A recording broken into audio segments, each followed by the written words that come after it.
Oi, meus filhos. Tudo bem com vocês? Bom, chegamos a mais uma videoaula de Química, onde vamos trabalhar ácidos e bases na linguagem cotidiana.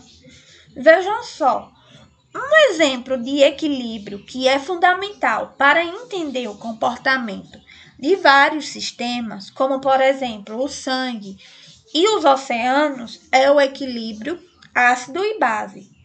Várias palavras aí vão estar associadas a esse tipo de equilíbrio, passaram a povoar de forma constante o nosso cotidiano. Na nossa linguagem cotidiana, utilizamos as palavras ácido e base como atributos de uma determinada substância ou material, não é mesmo? Vejam só, quando a gente diz que uma laranja ela é muito ácida, é porque nela vai haver componentes que vão qualificar como mais ou como menos ácida. Mas na química, definimos ácidos e bases de uma maneira um pouco diferente. Uma substância ela só vai ser considerada ácida ou básica em função das possíveis interações com outras substâncias. Isso quer dizer que definimos ácidos e bases como uma definição relacional. Então, vamos entender melhor esse tipo de comportamento ou essa definição. Para compreender o equilíbrio ácido e base, vamos começar por falar ou discutir o comportamento da água pura. No estado líquido, uma pequena fração de moléculas de água ela pode se dissociar e formar íons H mais aquoso e íons OH menos aquoso. Então, essas espécies, elas ainda podem interagir entre si e formar a água líquida novamente. Então, dessa forma, a dissociação da água, ela é caracterizada por um equilíbrio químico dinâmico. Então, chamamos também de equilíbrio iônico, já que estamos trabalhando com cargas positivas e negativas. Então, na verdade, os íons H+, eles não existem de forma isolada em uma solução aquosa, certo? Mas eles vão estar combinados com moléculas de água que vão formar o íon hidrogênio, que é o H3O mais aquoso. Mas, no entanto, para poder simplificar melhor para vocês, eu vou continuar representando como os íons de hidrogênio simplesmente por H+ aquoso, que podemos representar o equilíbrio iônico da água pela equação que está aparecendo para vocês. H2O líquido se dissocia-se formando H mais aquoso mais OH menos aquoso, certo? Vejam, foram efetuados alguns cálculos e foi possível obter e perceber valores em relação à água pura, quando tratamos da concentração dos íons de H+, certo? Que ele tinha como concentração 1 vezes 10 elevado a menos 7 mol por litro. E essa concentração dos íons H+, é igual à concentração dos íons OH- aquoso, que por sua vez tem o mesmo valor, 1 vezes 10 elevado a menos 7 mol por litro. Então, neste caso, podemos dizer que a água pura ela é neutra, né? Já que possui concentrações iguais. Mas se a gente fizer algumas alterações, será que a concentração ou a água pura vai permanecer neutra? Vejam só. Por exemplo, se a gente fizer uma adição de um ácido à água, a situação da água ela vai mudar. Como, por exemplo, se adicionarmos 0,01 mol por litro de HCl, é possível constatar que a concentração de H+ aquoso, cujo valor era de 1 vezes 10 elevado a menos 2 mol por litro, era maior do que a concentração dos íons de OH- aquoso, ou seja, que era igual a 1 vezes 10 elevado a menos 12 mol por litro. Então, nesse caso, nesse exemplo que eu citei para vocês, dizemos que a solução de HCl ela é ácida. Mas e aí? Se a gente adicionar um hidróxido à água, tende-se a situação inversa, não é mesmo? Por exemplo, vamos adicionar uma solução com concentração de 0,01 mol por litro de NaOH. Então, é possível constatar, após essa adição, que a concentração do OH- aquoso, cujo valor era igual a 1 vezes 10 elevado a menos 2 mol por litro, vai ser maior que a concentração dos íons H+ aquoso, que era de 1 vezes 10 a menos 12 mol por litro. Então, nesse caso, podemos dizer que a solução de NaOH ela é básica. É a partir dessa discussão que eu estou apresentando a vocês que podemos chegar a uma definição de ácido e base que leva em consideração como é que a substância ácida ou básica vai se comportar em relação a um solvente, que nesse caso que eu relatei para vocês foi a água, que é considerado neutro.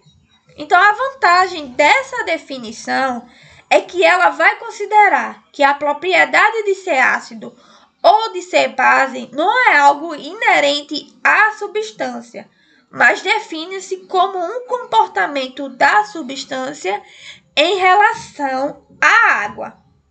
Essa definição ela foi proposta pelo cientista Arrhenius em 1887, como parte de sua teoria de dissociação eletrolítica. Então, segundo a teoria de Arrhenius, ácido é toda a substância que a água produz íons H+, e base é aquela que produz íons OH-. Então, a neutralização de um ácido por uma base ou vice-versa seria, portanto, a reação entre as substâncias entre a reação dessas duas espécies iônicas, produzindo a água, como está aparecendo para vocês aqui.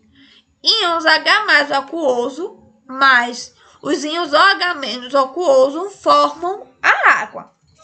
Então, a definição de Arrhenius, ela foi a primeira definição de ácido e base que teve um caráter relacional, ou seja, ele definiu ácido e base como um comportamento em relação a alguma outra espécie, e não como uma propriedade que depende unicamente da constituição da substância em si que está sendo estudada.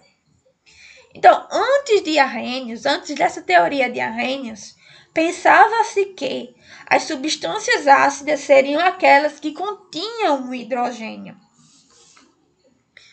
Mas a teoria de Arrhenius nos permite dizer, por exemplo, que considerando o cloro como ácido, apesar dele não conter hidrogênio. Veja pela seguinte equação da reação do cloro com a água que está apresentado para vocês aqui. Cl2 aquoso mais água forma-se um meio de O2 gasoso mais 2 íons H+ aquoso mais 2 íons Cl aquoso.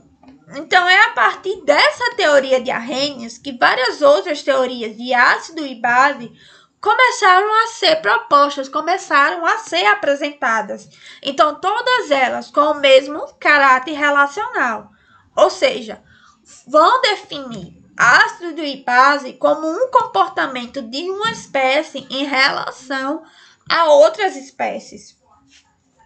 Uma consequência muito importante da teoria de Arrhenius é que podemos considerar que nem todos os ácidos e bases elas são igualmente fortes. Ou seja, nem todos se dissociam em água na mesma extensão. Então, a gente lidou com o ácido clorídrico, HCl, e o hidróxido de sódio, NaOH. Um ácido e uma base que na água ela se dissocia-se totalmente, sendo por isso considerado, respectivamente, um ácido e uma base forte. Ou seja, o ácido clorídrico ele é considerado um ácido forte e o hidróxido de sódio é considerado uma base forte. Então, a maioria das substâncias ácidas com que lidamos diariamente na cozinha ou em outros locais, como suco de frutas cítricas, vinagres e entre outras substâncias, enfim, ela contém, todavia, ácidos que não vão se dissociar totalmente. Então, a dissociação desses ácidos resulta num estado de equilíbrio químico em que os íons dissociados convivem com o ácido não dissociado. Vejam, vamos ver alguns exemplos desses tipos de ácido. Vejam só, algumas substâncias que têm esse comportamento, elas são conhecidas como ácidos fracos ou base fraca, certo? Então, da mesma forma que podem existir as bases fracas, como por exemplo, o ácido acético. O ácido acético, ele é constituinte do vinagre, não é mesmo? Então, e tem também o ácido cítrico, que é constituinte das frutas cítricas, cuja estrutura é essa que está aparecendo para vocês aqui. Esse é um exemplo de ácido fraco, o ácido acético, o vinagre, e o ácido cítrico. Eles são exemplos de ácidos fracos. Quanto a um exemplo de base fraca, é o hidróxido de amônio, o NH4OH, que resulta na dissociação da amônia, que é o NH3, em água, certo? Esses são exemplos de ácido forte, base forte, ácido fraco ou base fraca. Por exemplo, o ácido forte é o ácido clorídrico, HCl.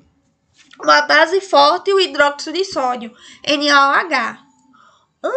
Uns ácidos fracos é o ácido acético, que é o vinagre, e o ácido cítrico, certo? Então, uma base fraca é o hidróxido de amônio, o NH4OH. Vejam só, por hoje é só. Então, na próxima aula, eu quero tentar trabalhar com vocês como é que se constrói uma escala de pH, como é possível identificar se aquela substância é ácida ou básica e quais são os valores que vão estar relacionados aí. Então, obrigada e até a próxima.